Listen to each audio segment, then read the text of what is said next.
பண விஷயத்துல ஜெயிக்கிறதுக்கு நீங்க ஒன்றும் பெரிய ராக்கெட் சயின்டிஸ்ட்லாம் ஆக தேவையில்லைங்க. நம்மளோட பழக்க வழக்கங்களை மாத்திக்கிட்டாலே போதும். இதுதான் டேவ் ராம்சேவோட ரொம்பவே பிரபலமான த டோட்டல் மணி மேக்கோவர் புத்தகத்தோட மூல ஆசையம். வாங்க அது என்னன்னு கொஞ்சம் டீப்பா பார்க்கலாம். உயரமான புற்களுக்குள்ள தொலைஞ்சு போன பந்து மாதிரி டேவ் ராம்சேவோட இந்த ஒரு வரி போதும் பண விஷயத்துல நம்ம எவ்வளோ குழப்பத்துல இருக்கோம்னு சொல்றதுக்கு. நம்மள நிறைய பேருக்கு இந்த ஃபீலிங் நல்லாவே தெரியும் இல்லையா? சரி, எல்லா பிரச்சனைக்கும் ஆணிவேர் எங்க இருக்கு தெரியுமா? நார்மல் அப்படிங்கிற ஒரு வலையில நாம சிக்கியிருக்கிறது தான். நம்ம சமூகத்துல நார்மல்னா என்ன? மாசம் மாசம் கடன், மன அழுத்தம், இதுதான் நார்மல். ஏன் இந்த சாதாரண வாழ்க்கை நம்மள கடன்காரனா ஆக்குதுன்னு பார்க்கலாம் வாங்க. நம்ம கலாச்சாரத்துல நார்மல்னா என்ன தெரியுமா? மாசம் முடியறதுக்குள்ள கையில இருக்கிற காசெல்லாம் தீர்ந்து போய் அடுத்து என்ன பண்றதுன்னு தெரியாம கிச்சன் டேபிள்ல உட்காந்து முழிக்கிறது தான். இந்த பில்ஸ், கடன், கவலை இந்த சக்கரத்துல மாட்டி முடிக்கிறது ரொம்பவே சகஜமாயிடுச்சுன்னு ராம்சே சொல்றாரு. இது ஏதோ நம்ம கற்பனைன்னு நினைக்காதீங்க. இதுக்கு ஒரு அதிர்ச்சியான கணக்கு இருக்கு.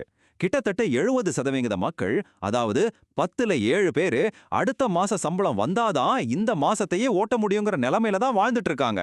இது வெறும் உணர்வு இல்ல, இதுதான் நிதர்சனம். சரி, பிரச்சனை இதுதான்னு புரிஞ்சிருச்சு. அப்போ தீர்வு எங்க இருந்து ஆரம்பிக்கணும்? முதல் படி ரொம்ப சிம்பிள். நம்மள நாமளே கண்ணாடியில பாக்குறது தான்.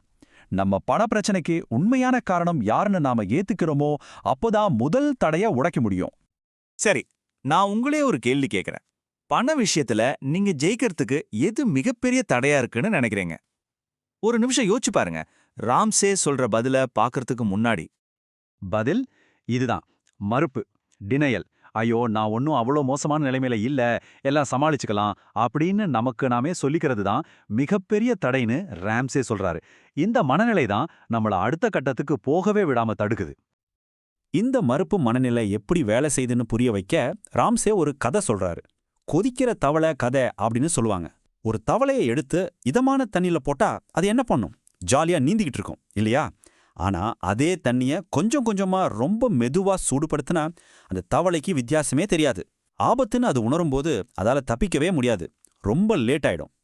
இதே மாதிரி தான் நாமளும் எந்த பெரிய பிரச்சனையும் இல்லாத மாதிரி கொஞ்சம் கொஞ்சமா நிதி நெருக்கடிங்கிற சுடுதண்ணிக்குள்ள போய்கிட்டே இருக்கும்.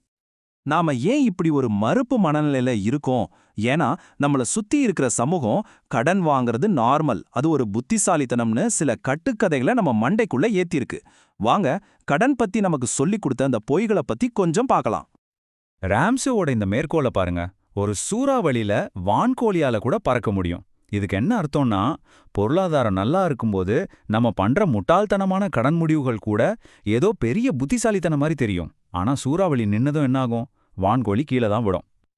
இப்போ ஒரு முக்கியமான கட்டுக்கதையை உடைக்கலாம். அந்த கட்டுக்கதை என்ன சொல்லுது? கடன்கிறது ஒரு கருவி, அதை வச்சு நம்ம வளரலான்னு. ஆனா உண்மை என்ன தெரியுமா? கடன் அதோட வர்ற எந்த நன்மையும் விட பல மடங்கு அதிகமான ஆபத்தை கொண்டு வருது. இது நாம நம்ப வைக்கப்பட்ட ஒரு பெரிய பொய். அப்போ இதுக்கு தீர்வு என்ன? காம்ப்ளிகேட்டடான ஃபைனான்ஸ் திட்டங்கள்லாம் இல்ல. ராம்சே சொல்றது ரொம்ப சிம்பிளான ஒரு மனநிலை மாற்றம்தான். பணத்தை பத்தின நம்ம மொத்த பார்வையையும் மாத்துறது. ராம்சேவோட தத்துவத்தை இந்த சார்ட் ரொம்ப அழகா காட்டுது. பண விஷயத்துல ஜெயிக்கிறதுக்கு 80% நம்ம பழக்க வழக்கம் தான் காரணம். வெறும் 20% தான் அறிவு. யோசிச்சு பாருங்களேன், நமக்கு என்ன செய்யணும்னு தெரியும், ஆனா அதை செய்யறோமா? அங்கதான் அசல் சவாலே இருக்கு. இதுதான் டோட்டல் மணி மேக்கரோட தாரக மந்திரம். இப்போ மத்தவங்க மாதிரி வாழாம நீங்க வாழ்ந்தீங்கன்னா பிற்காலத்துல மத்தவங்களால வாழ முடியாத ஒரு வாழ்க்கையை நீங்க வாழலாம்.